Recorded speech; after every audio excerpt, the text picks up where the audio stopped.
Roll call. John Bartlesmeyer, Jim Fewens, Yes. Dave Elliott, Here. Kirk Hart, Here. Brian Holt, Here. Robert Nelson. Here. Okay. This will stand and.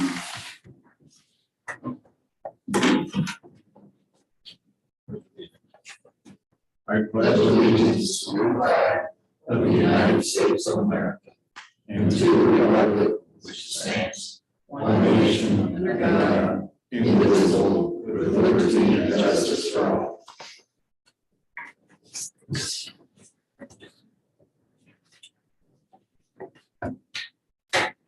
Okay, first item on the agenda calls for comments from the chair.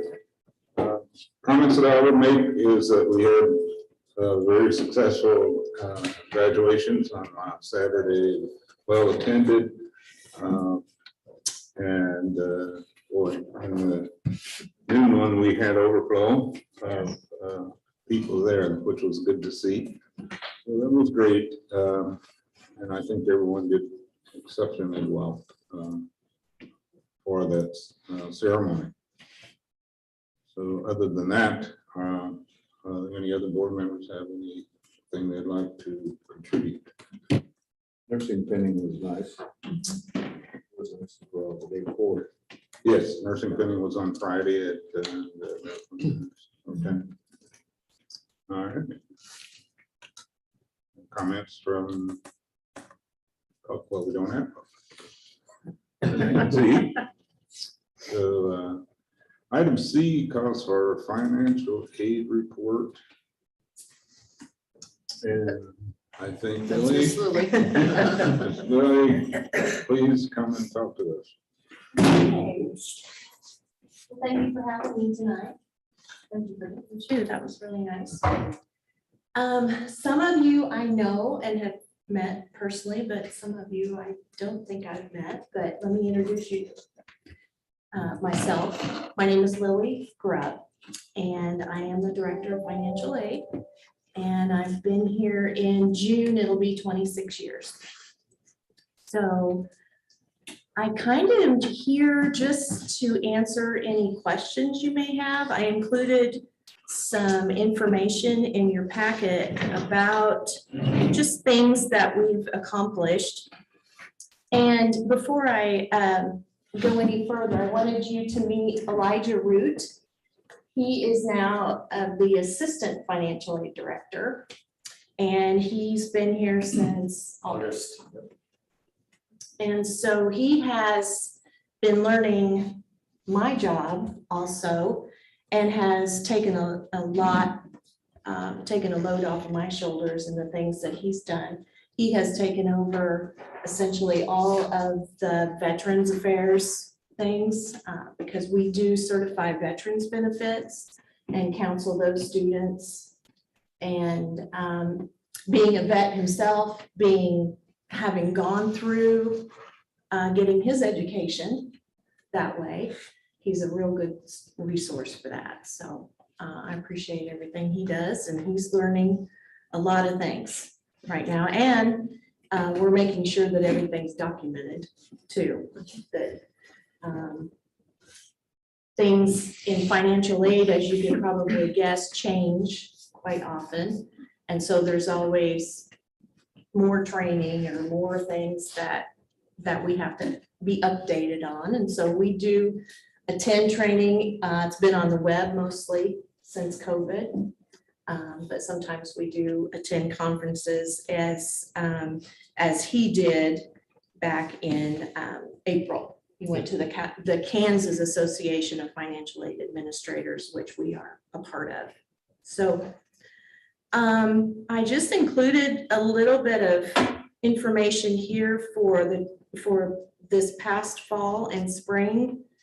As you can imagine, there are more people that fill out FAFSA and put our school on it than actually attend here, but we still have to process that information. So that's why there's a discrepancy there. We downloaded 3,240 student aid reports, which is the results of the FAFSA. for a total of 2,041 students. And there are our numbers there. Direct loan, 1.1 million, and Pell was 2.1. And we included, Julie thought it'd be nice to include how many Bourbon County students benefit from the waiver that we offer. Both high school students and regular students combined, there was 250 of those students this year.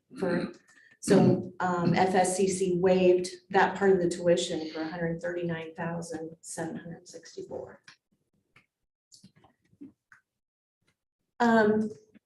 One thing I really wanted to bring up right now, because as you hear things about student loans and how right now student loan payments have been deferred or in forbearance all this time during COVID, and it will have an effect on those payments getting started back up, because believe it or not, whether the student chooses to repay their loan and make their payments, we are held accountable for that. And it's called a cohort default rate. And so we are under obligation to provide as much counseling and services to them. And some schools actually have the staffing to be able to contact all the students when they get ready to go into repayment and such. We, however, have contracted a third-party servicer called Ascendium Education Solutions, and they really help us out in keeping our cohort default rate low. Let's see, there's a page that had a chart from, looks like this in your packet. And it's a history of our default rate going all the way back to 1993. Back in 93, we came really close to losing the ability to give financial aid. Because at the time, if you had 3 years in a row that was 25% or above, then they would shut you down. And you'll notice in 1994, it was a 24.8. I can tell you that Steve Armstrong and Bonnie Quick and a whole team of people poured through records to get that, and found one person who should not have been on the default list to get it below 25 so that we didn't get it shut down. So this is the kind of the level of concern about the default rate. Now they raised that 25% to 30. And if you have 3 years at 30% or more, then they cut you off. And we would just lose the ability to give any type of financial aid, Pell's, loans, or anything, which would be disastrous. So right now, at the top of the chart, last year for our 2018 3-year official, it was 17.7. And so now our draft rate is 5%. It's gone down. Now, part of that is because part of the year, actually there was some forbearance involved in that, but then also the results of Ascendium calling people. They start calling people and contacting students that are ready, that are even in their 6-month grace period. So they haven't even had to start making payments yet. And so they call them and say, hey, get ready, your payments are gonna start. This is your servicer. This is the contact information that you need to have, all those types of things to help them get ready. Because when those, even as our default rate was creeping up, we could only afford to pay a company to contact the students that were already 90 days delinquent and try and get them off of delinquency. Whereas Ascendium is much cheaper and starts way ahead with their counseling. So I just wanted to kind of explain that to y'all, because I'm sure you see default management as part of our payments that we make monthly. And of course, right now it's gone way down as far as cost. And so because of the forbearance that's going on right now, next year, the following year is expected to be zero, because nobody's going to go in default now.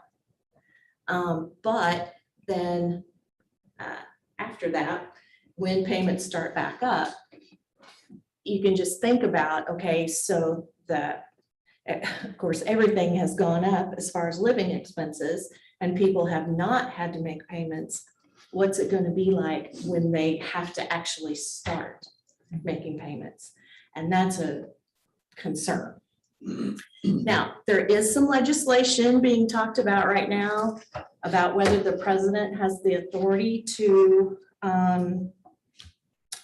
forgive student loans or portions of that, and whether that comes about, we don't know. But then there's also things about the student loan program that the National Association of Student Financial Aid Administrators is trying to help them see that it's a broken system, that some real reforms need to take place. So it'll be interesting to see how that turns out.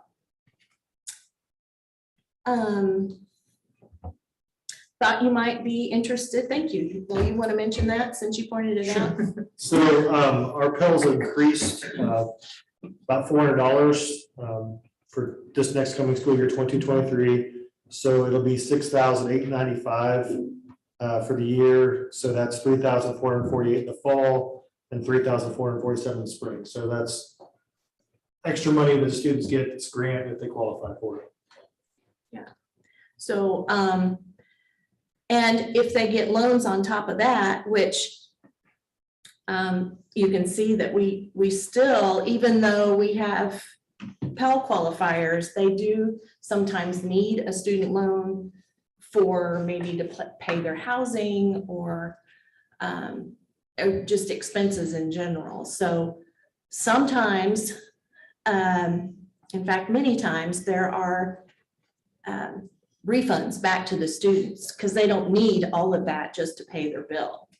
So if anybody asks anything, I mean, there is quite a lot of funds that are going back into the community that they, as soon as those refunds hit their bank accounts, they're at Walmart buying the good stuff. So anyway, do you have any questions either about this or just any financial aid in general, or anything that you've just been dying to ask about financial aid? The service company that you use for collection, how they get paid by what they Yes. collect? So then do they get a percentage of that? They have just a cost per unit for each person that they contact. Like if they load people into their system to make, Okay. I think it's only $2 a person. And then they have, as they help them get into a forbearance or something like that, I think it's just like a $10 charge off of that. So we were paying much more than that before. And they gave us this quote about 3 years ago. It was 2018 when they started. And we had changed the year before, and that one in a year's time had gone on to some other type of servicing of loans. So we feel real confident about this one. I think, doing a Jim, good on job. this one, it's more of a subscription cost and it's not percentage based on what they So get, you pay an amount instead of percentage. of based what on the they number collect. of people. And There may be an upfront charge on all of it, I can't remember, but it's not percentage based. they bill us every month for their activity that they've done. And then, that it's just paid out of the financial aid budget. It's more subscription than percentage. Okay. It's not percentage, but that's a good question. Lily, would you, I know you guys know, what percentage of our students qualify for full Pell? Because not all of our students get all of the Pell money. Obviously, it depends on the application, which Lily can tell you is quite complex and depends on what kind of support they get from family and et cetera, et cetera. Of course, remember that with us, with Pell too, high school students do not qualify for federal financial aid. You have to be Right. post-secondary. Now, they do have some experiments for high school Pell money and federal financial aid. We are not part of that. It's pretty complicated. I don't know whether it's going to work or not. And then something that just passed too, which Lily could probably tell you about, which we don't really have not gotten into, in that second chance Pell. And on the second chance Pell, we do have several institutions in the state of Kansas that use it for incarcerated people. So, and that's just now coming to effect. This year, is this year the first year for second chance Pell? Yeah, yes, it is. We just had some meetings on it. They had it at the CASA conference and had some national conference as well, went over information with it. So we're still learning about it. I don't think we have anybody reach out yet for our institution to see if we can use it or not. It's a great report that these guys have. One of the things too, that these guys do an amazing job, and like they said, not all of our programs qualify for federal financial aid. You have to, some of our standalone programs don't have enough credit hours, and so the shortened programs do not qualify for federal financial aid, which can hurt that program enrollment. As we have talked about, like our CDL program, which will be a non-credit hour program, because it's non-credit hour, it will not qualify for federal financial aid. And when Lily mentioned the federal financial aid, when we were hitting the maximum default rate, a lot of it had to do with the trucking program. And so they backed that back off. And so for years, when we had trucking, it was not federal financial aid eligible. Right. Because it was problematic in that area. So there's a lot of intricacies, Yeah. you know, to. There are a few of our programs, for instance, EMT and some of the allied health CNA. do not qualify by themselves. However, we can talk to the student, and if they are, because they're short term, they're not even, you know, they're not at least a year long. So however, if they wish to pursue their associate degree, we can use those credits as electives if they can. And so then that's a way for them to say, well, yes, I'm seeking my associate degree, but I am taking EMT. That's not their major. So we can combine that and help them so that they can, you know, get the money that they need to pay for the program. You know how many vets we serve? Well, it goes up and down. Sometimes there's a lot, sometimes there's not as I much. think right now we have about 20 vets that just ended. Most of them were Harley Davidson and John Deere. Mhm. Yes, yeah. Back to your question about percentages. I think our overall Pell percentage, not full Pell, but we were right at 57, 57% off of the iPads. And then of that, because we've dispersed to 499 students, and we pulled a report not too long ago that probably at least 200 are full Pell. And that, it's not a deceiving number, but off of iPads, that's not from those that actually are eligible for Pell. Because if you Right. take the high school out of there and those that are not eligible for Right. Pell, it'll run you up or almost get close to 80%. Yes, that's correct, because they asked for just a first-time, full-time cohort to get those numbers from. So you know what I'm saying? Those, if you look at those that are actually eligible, then that number runs a lot higher. And actually put us in the running for those strengthening institution grants, which we applied for another one which is that federal, basically ARFA money or COVID money, what we're calling her. And so Julie and I were just talking this morning. The last one was based on your percentage of Pell eligible students. And when you look at those that are eligible and have received Pell, then we easily qualify in that category.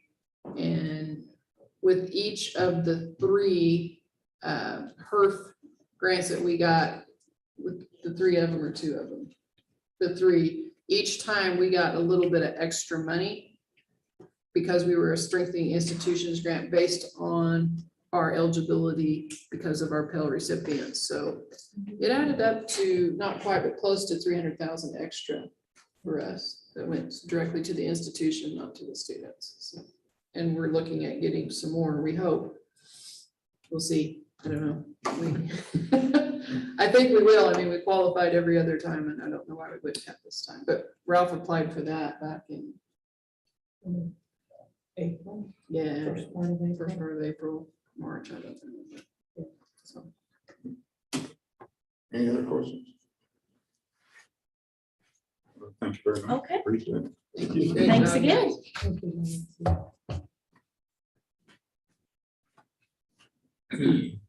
Before we go to the consent agenda, we have a scheduled tour of the dorm.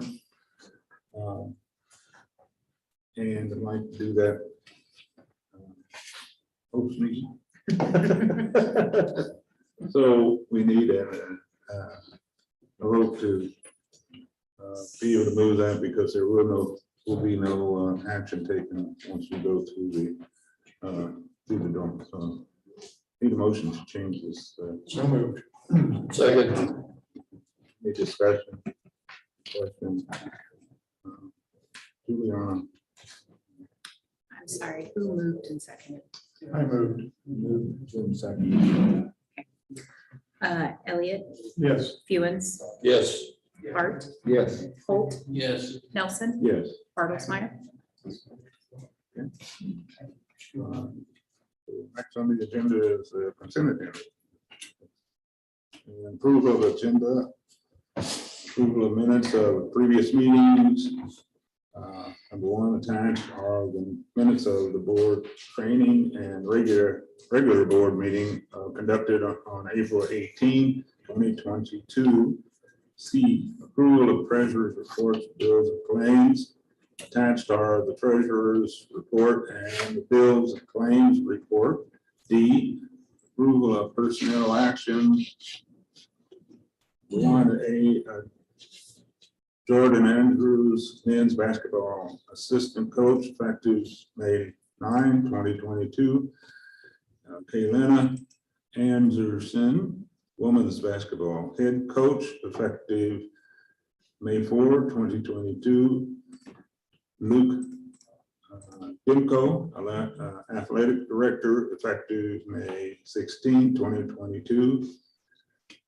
Elise Martin, athletic training technician, effective May 16, 2022.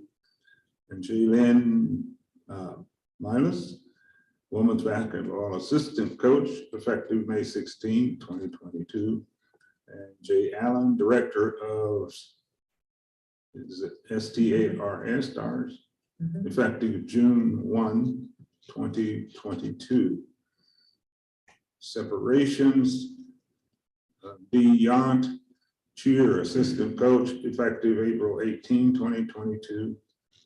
Tanya Uppenauer, sorry about it.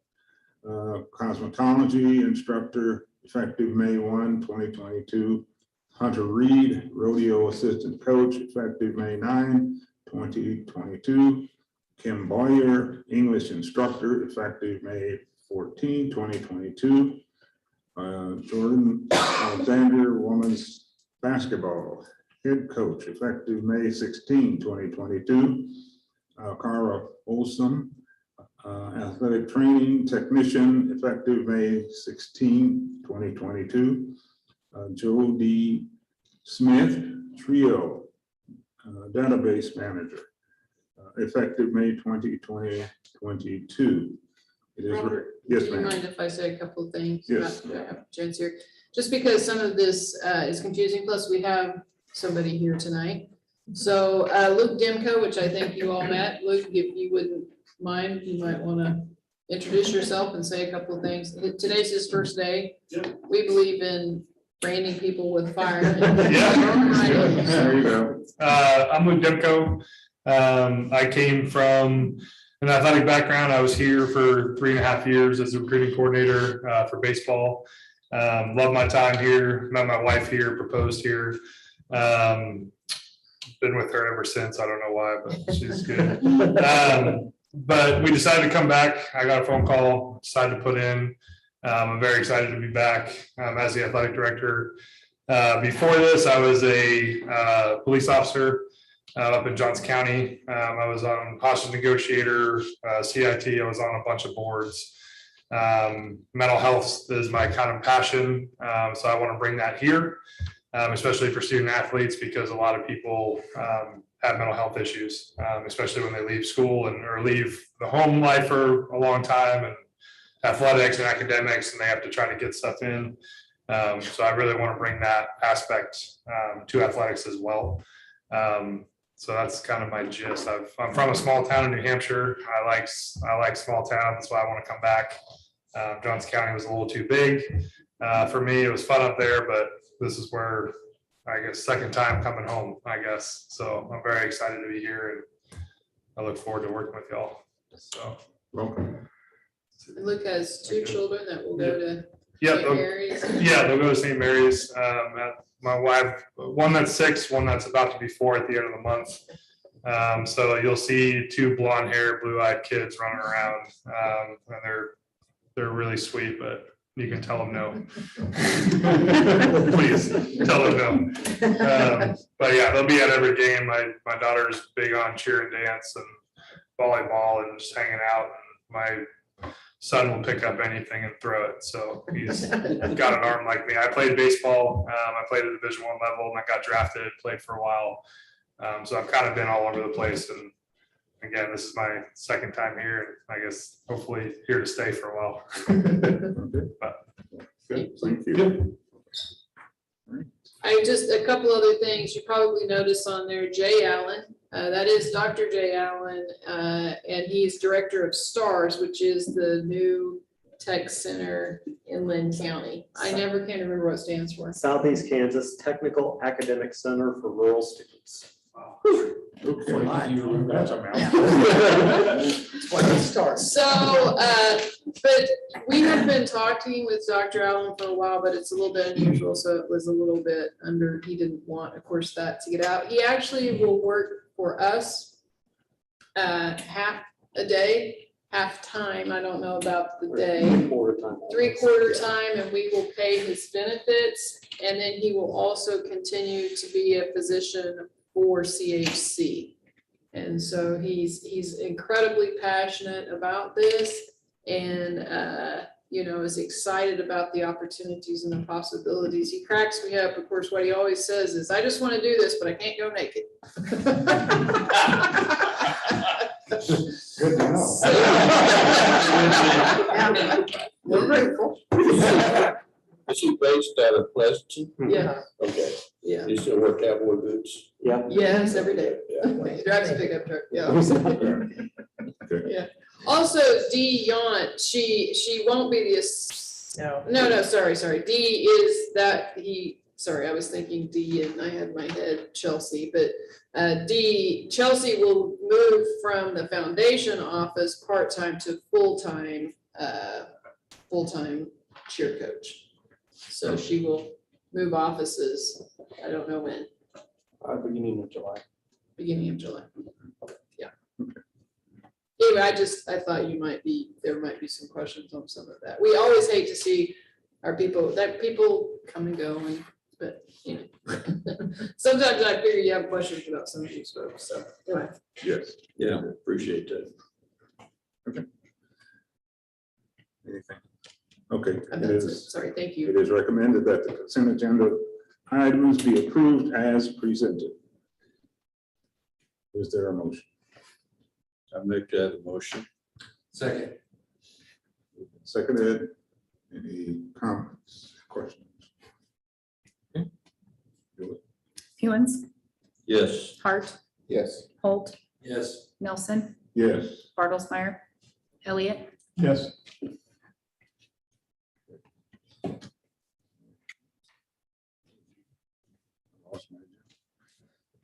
I think we're going to work 72.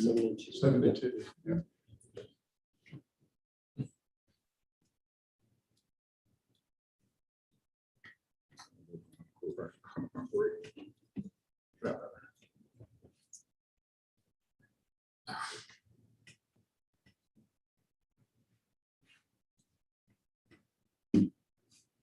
Okay, my computer doesn't work. You want to look, you can look at mine. Who wants to trash everything? Sorry. Okay, action item, discussion item. Consideration of chemistry fee revision. Background since fee recommendations for 2022-23 were approved in March. We received notice of a price increase for the lab kit for chemistry online.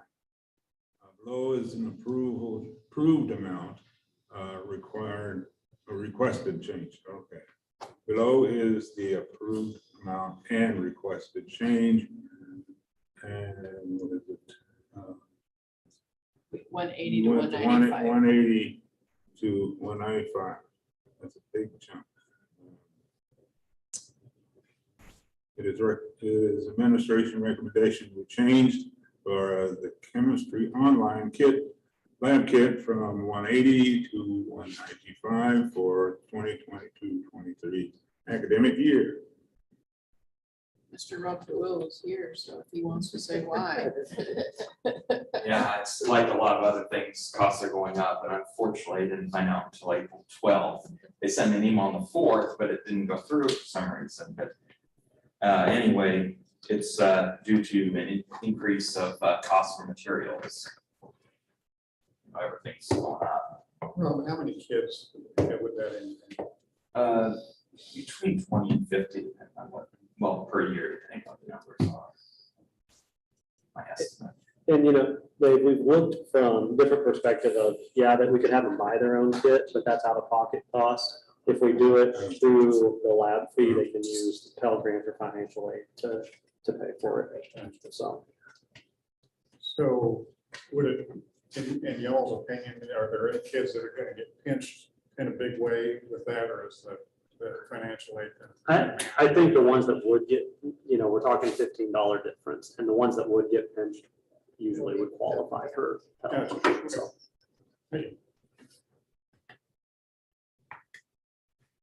Any other questions? Yeah, I wish we didn't have to come back and do this, but we got some bad news. Like,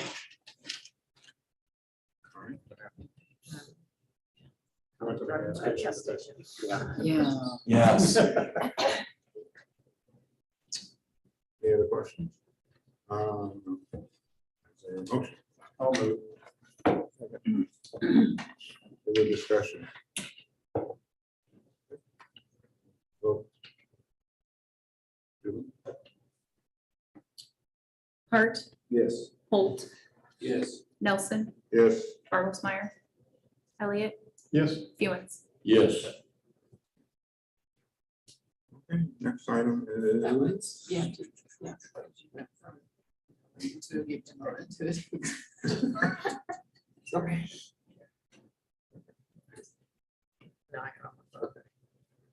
I Do you can want to talk- go? I can talk about that, Jeff, if you like, sorry. Okay, I gotta bring it over here. Poor accent. The first one, of course, is just a thank you from Mary Queen of Angels Catholic Church, which we appreciate. I noticed that they've already, I was up there today, they're keeping it mowed and it's looking nice. The grotto that is that is up there. We donated the property, the grotto, and then an easement where their people can get to it and take care of that. And they have plans to restore that area. And so we believe that's really nice, and we're pleased to be able to do that. So thank you to you guys for approving that. The next one is from Martha Scott. You guys remember last month, Kirk took a group to Manhattan where they had exhibited some of the Gordon Parks memorabilia. What's the name of the museum up there? It just slipped my mind. It's where the building had burned out. I can't think of it. What's that now? Cause I went. The museum at K-State, what's that called? You went. You should have just kept quiet. You're like me, you need to take your Prevagen. I can't remember to take mine. Anyway, that was a nice note from her saying. It was a great tour. Yes, it was. And They say I people was up there ahead did a of great job. Yeah. It's a great exhibit. I can't think of. The Kistler Beach Art Museum, Mariana Kistler Beach Museum of Art. Sure, go ahead. Beach Museum. Beach. Art. Beach Museum of Art, yeah. Martha Scott is the donor relations assistant for that, so. Well, there you go. Sounds good. Anyway. Yeah. Just keep it to yourself. The next one is from our local county extension, or from the county extension group, and thanking certainly Brenda and our maintenance department for helping out with facilities, providing risers and that kind of stuff. I tell you, our maintenance and Brenda and all of them, they really do a lot. And, we get a lot of requests. And so I know that they provided risers for this. We provide chairs and tables and stuff for a lot of different groups and organizations. And so we appreciate all the work that they put in, because it really is critical. The next one, of course, Kathy Malone, who just retired. As of, I guess today's probably her first day of retirement after all those years of teaching math. She did such a wonderful job of teaching, and she also did math relays for years, which literally brought in hundreds of students to compete in math contests, and was great, for us to expose the campus to what we do here, especially to the academic side over there on Bailey Hall. And gosh, I wouldn't know how many people that she, through teaching, helped get in professional schools and things like that. And so she will be missed. We said the other day that, so our three retirees were Kathy Malone, Deborah Cummings, and Darlene Wood. And between the three of them, it was close to 100 years of experience, 80 some, 90, 83. You had it figured for me the other It's day. 83, because Kathy and Deb were 50, and then Darlene was 33. Yeah, so those three will be greatly missed. Does anybody volunteer to pick up the math? Not yet, but we're working on that. Rob's working on that for us. Yeah. it Aren't is. you, Rob? It's completely. We're hoping with the new math starting will be enthusiastic about that. That's an excellent answer, Rob. And then next, of course, we have reports. Shall we move on to that? We shall. Okay. Yeah, I don't, Although I did volunteer once for the math relay timing of test or something. It's pretty interesting.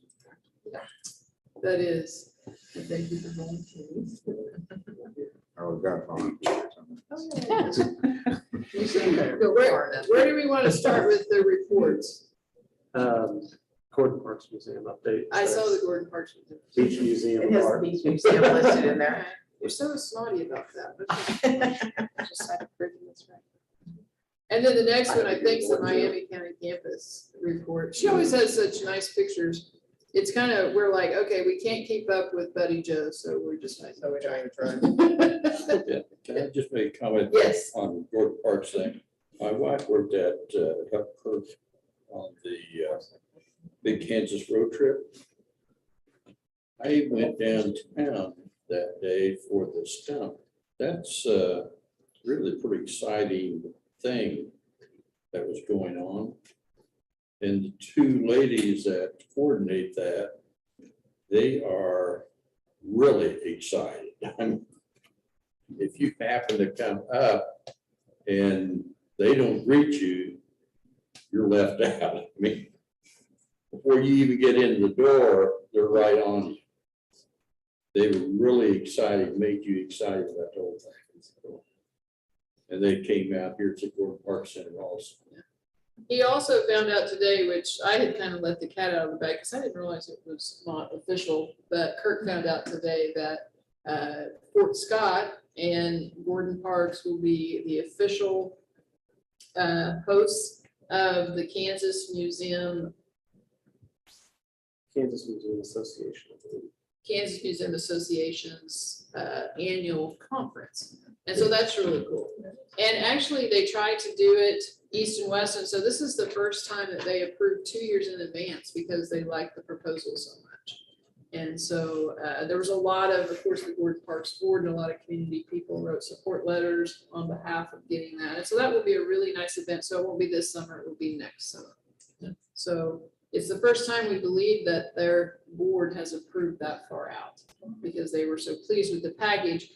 But because it was in the east for the last couple of years, for this year, they went to Hayes because that was in the west to try to balance that out a little bit. So. November 24th. Next summer, I thought it was next summer, next fall. November. Yeah. Okay. That's correct. I do all the time. You want to be next? Sure. Okay. Sure. I know she's got pictures. I was trying to compete, and yeah, I failed miserably. I just realized how far behind I am. So we turned in Perkins funds today. We have a couple of edits that we need to do to it that we found out, but we'll get those done over the next couple of days. We'll turn in our Perkins report. At this time of year, just making sure final grades are in correct. Had a couple grade changes already from just a couple of things that weren't reported correctly, and then student appeals are already starting to roll in with grades. So it's that fun time of year in our office where students feel that that there may be some things that need adjusted. So we'll be hearing those over the next couple of weeks. Working on some of the CDL, ELDT truck driving pieces. So we meet with the Department of Revenue this week to kind of get a general plan outlined, focused on that. And then a couple of weeks ago, Susie Arvidsson presented to a group at Johnson County Community College as a presenter for OER initiative for the state of Kansas. So proud of Susie and all she's done with that initiative, that Johnson County is having her come up and speak, had her come up and speak. And that's definitely an honor for her. So definitely appreciate everything she's done with that. Short report this week. Everything else, if you have any questions about the written report, I'd be happy to answer them. I know she put a picture in there of me like pointing. Oh, we presented last week, and I'm not sure what Alicia was pointing at I'm there. like, what is that? But we presented to a group of about It's a full room. 60, 70 people probably from around the nation, focused on career and technical education, and appreciate our Perkins funding allowing us to go do that. So. And then I guess the last thing would be, I definitely appreciate Deb and Kathy and Darlene as well, as they all have retired or will retire over the next couple of weeks. So all of them have been extremely valuable to this institution. And I know Kathy had a tough time leaving on Saturday after graduation, as you would expect. Definitely appreciate everything both of them have done. Janet? Most of everything going on my departments is kind of end of year activities. So admissions has been going to high schools and giving out scholarship awards, which is nice because that way parents see that we give away money and maybe encourage other students to come our direction.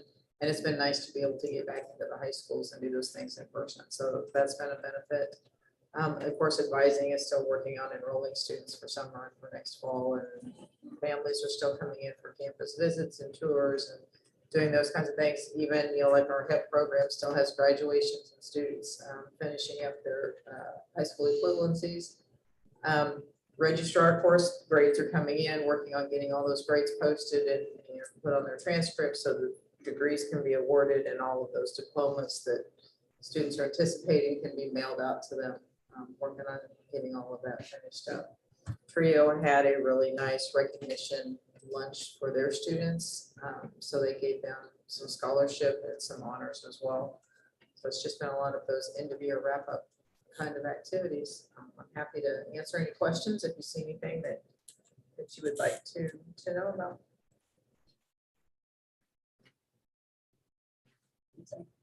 Julie. Pretty much, we're kind of like all the other departments, closing up for the end of the year, but right now, the business office, we close monthly financials, that's April's financials, you got those in the report tonight. Processing a few refunds from students that come in and completed their stuff at the last minute. I think we had 3 last week to process, and we have 1 or 2 this week, so it's just little stuff. Maintenance is hot and heavy on their summer stuff.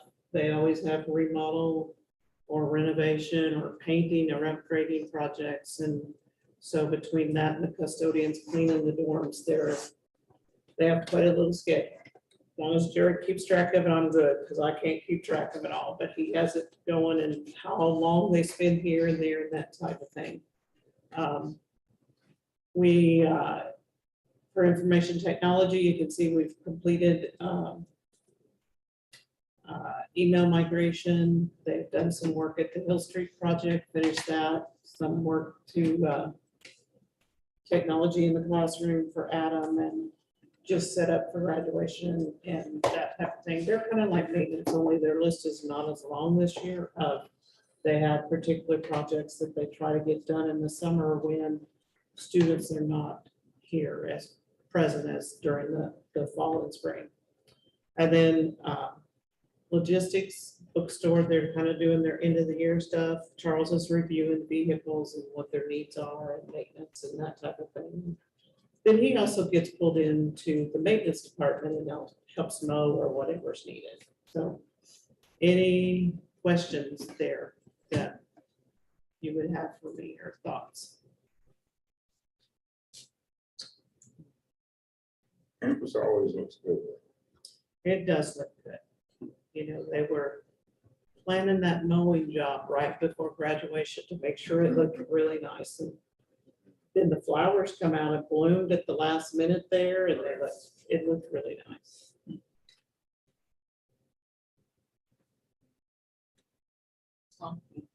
It was probably one of the busiest months that I've had since I've been here. With baseball and softball and golf all finishing their seasons last week, we had a lot of interviews for some open positions that we were able to get some great candidates. I'm really excited about Luke and what he's going to be able to do for athletics. Track and field is the only one still on campus. They have 35 kids who've qualified for nationals. They had regionals this last weekend, 2 weekends ago, I guess.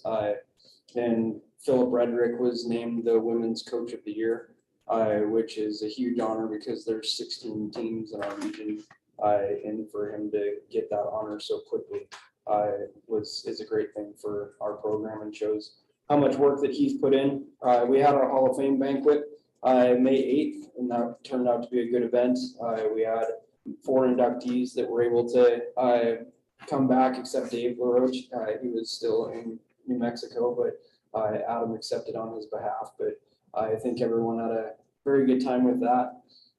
We honored Steve Armstrong as outstanding alumnus for at graduation. I think his reception and Bernita's reception was very nice. It was, I think, exactly what intended it to be. A nice time for everyone to get together and honor them and the careers that they had. And And to go off of what Janet said, with going to the awards assemblies, the foundation did present every student in Bourbon County with a foundation scholarship that's graduating. And so every student, regardless of if they're coming or not, were at least offered a scholarship from the foundation. That, you know, maybe it'll change their mind, maybe it won't, but every student within our service area or within Bourbon County was offered a foundation scholarship at their award ceremonies. And we're gonna do a lot more stuff like that. Trying to get some offers out to kids early when they're anticipating, when they're shopping for colleges in the fall, to make sure that we can try to get as many of those low hanging fruit as we possibly can. So for my part, I just wanted to say, graduation was wonderful. It's always nice to wrap up the year. It's the really fun part is to see the students walk across the stage and you realize that they've been successful. A lot of that has to do with you, the board members, the support that we get from you guys, from the community, obviously from all the faculty and staff.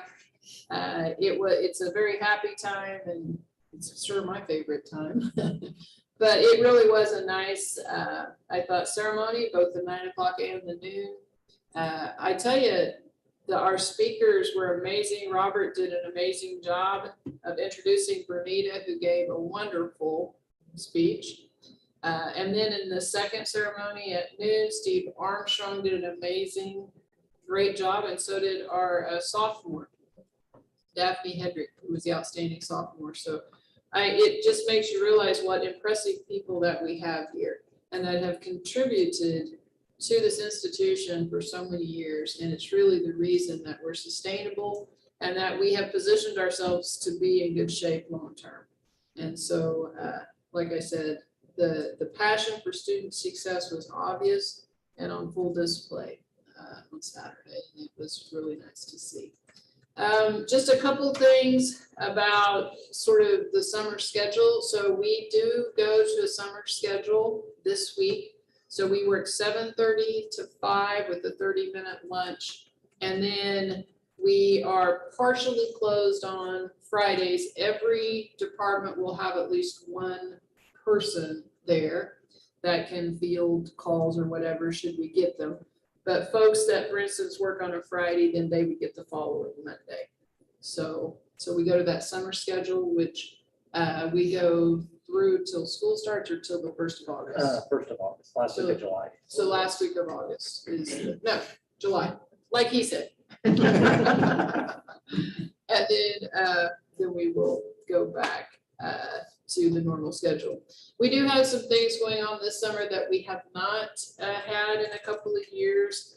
We will go back with the children's summer theater. Last summer we couldn't do it because of the renovations of the technology that we were doing in the theater, but he will have that this summer. We are renovating the cafeteria, of course, with the HERF money that we have. We will have, I believe I get these mixed up, the 50% meeting next Thursday to see what we're going to do. I always get a little bit optimistic about how far our money will go. You remember that last month or month before last, you guys approved the Great Western contract that will give us $20,000 a year for 5 years. I believe the project, which we have not bid yet, but I believe that the project will probably, because of the increase in cost, I think it'll run us. I have in that sheet that I've given you, my kind of visionary about what I want. I think I have 900,000 in there, and it's going to take every bit of it. I'm afraid. You wouldn't think so, but I think it will. And so we did talk about some things. We don't have true ADA restrooms in that area, and so once we remodel, what we talked about was, so where the Greyhound room is and what's the other one called? Heritage room, opening that up so it will be more accessible, but not having to completely redo the men's and women's restroom. The women's restroom has a rather large lounge area there, so it'll just be like opening the door area up, and I believe that will be the same case on the men's. And so we had asked for at least that as sort of an alternate piece to the whole remodel. And we believe that that will still come under statutory guidelines in terms of what we have to do for ADA, because we made a good effort, which I guess is what you have to do in that regard. We did just get red iron in today on the Bailey rehaul or the Bailey remodel. We've been waiting on that for a couple of weeks. That red iron, as Jim I'm sure could tell us, is hard to come by.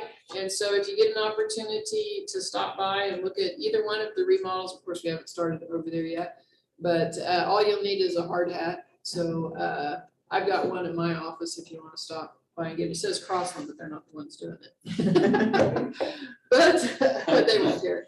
So you can stop in there. Right now, it's just kind of gutted. It really doesn't look like too much. I'm curious to see what it looks like once they get the red iron going in there.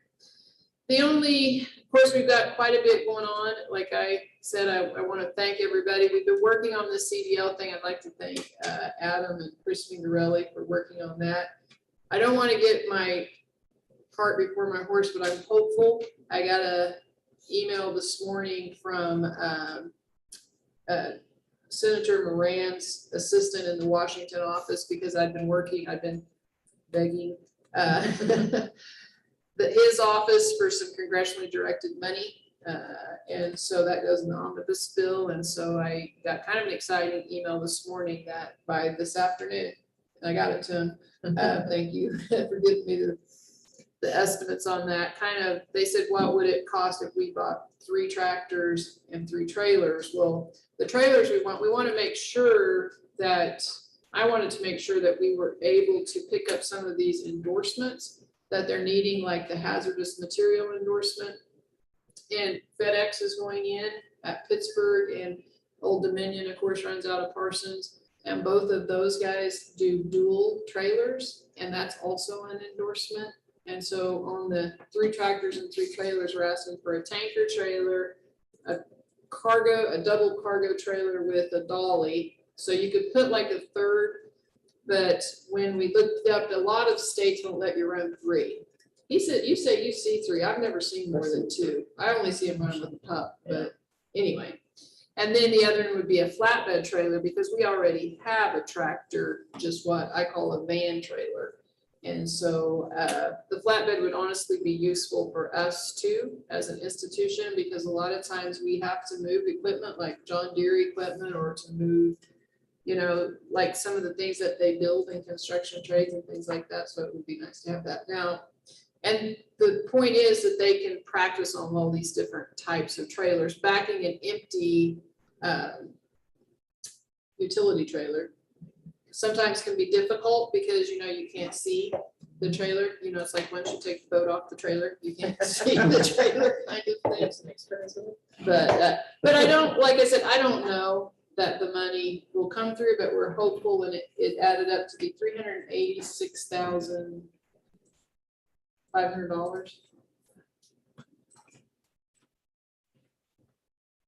That's all used stuff too. When Adam and Chris checked today to get 384, when they checked to get like a brand new semi, they said that's at least a year out.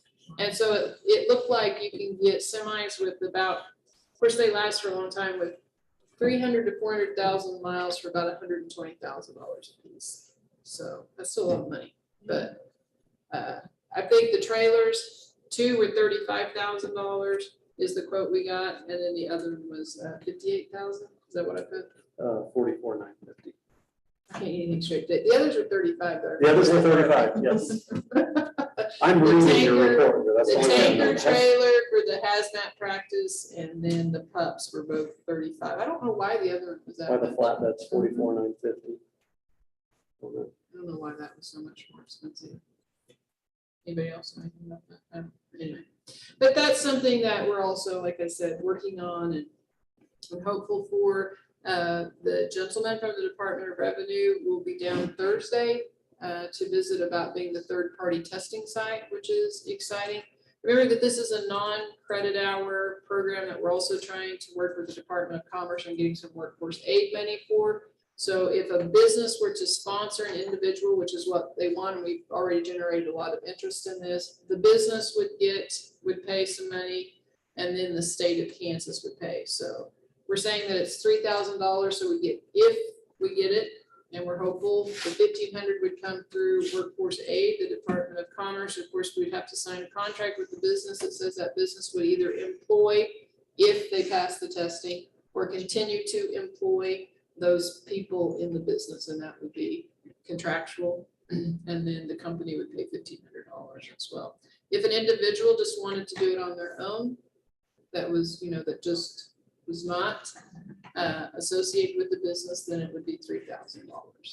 And again, that's not federal financial aid eligible, so obviously that would depend on the amount of people that would be able, obviously, to do that. But it can be done in 2 weeks if you're motivated, and we don't want them to go longer than 6 or 8, I guess, 8 weeks. So anyway. We will continue to work on that. There's some other things that we're working on. Adam's thrilled to death that we're pushing forward with esthetician. So we will bring that to you next month. Esthetician is also licensed through the Kansas Department of Cosmetology, and they can do some things like facials. I'm not sure. To be honest, I'm not sure. They probably wouldn't be able to do anything for me, but maybe they work on it. But they had the cosmetology had their advisory board meeting tonight, so they have to pass it through their advisory board. We have to have the minutes for that. Then it will go through our curriculum committee here on campus, and then to you guys next month, and then we will float that to Kansas Board of Regents. Once that is done, I say we as in Adam, that will be a CA1 form, and we're hopeful that we can move forward with that program next January. We have a lot of interest in that right now, just a lot of interest, a lot of calls. And so we're just trying to kind of keep up with that industry and make sure that we're doing what we need to do. We are not positive we can get state funding on that. We can still do the program, and it would be FAFSA eligible, so the students would get FAFSA, but if the state denies it and says it's not what they would consider high wage or high demand, which they're getting a little picky about, then we can still do it, and it's still credit hours, and it's still accredited, but we would not receive the state funding for it. So it could be we would ask you guys to give us a differential tuition for that. Meaning that right now we don't run differential tuition like a lot of schools. Like for instance, many schools, it would cost you more to pay nursing tuition than it would if you were just taking general education courses. That's differential. A lot of schools run that. We don't do that. We may have to do that though on this program if we can't get state funding. We would ask for a little bit of differential on that one to make up kind of that third there that we would be talking about. And it looks like it'd be about a 46 credit hour program. I think we probably have talked about this before, but we rent the building at Pittsburgh that cosmetology is in, and we do not use the back half of the building, but we still pay rent on that.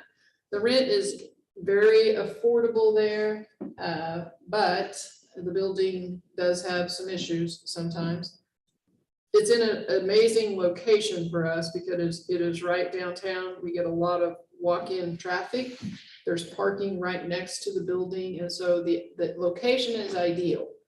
The building, not so much, but we have been able to work with it. And if the esthetician program goes through, it will be placed there in the backside of that building. So it's something else that at some point we need to tour so you guys can see what's in there. They get tons and tons of walk-in traffic down there though. So the students that are in that cosmetology program down there get a whole lot of hands-on work. They're just constantly busy down there with folks walking in. So that's all I have for now. I would be happy to stand for questions.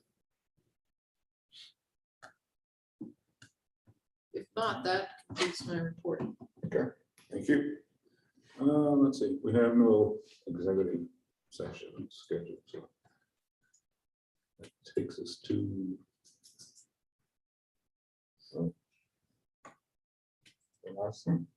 Adjourn. Make a motion Second. to adjourn. Yeah. All in favor? Aye. Aye. Okay, we do have a tour. So. I'm turning the tour over to Tom. Okay, we will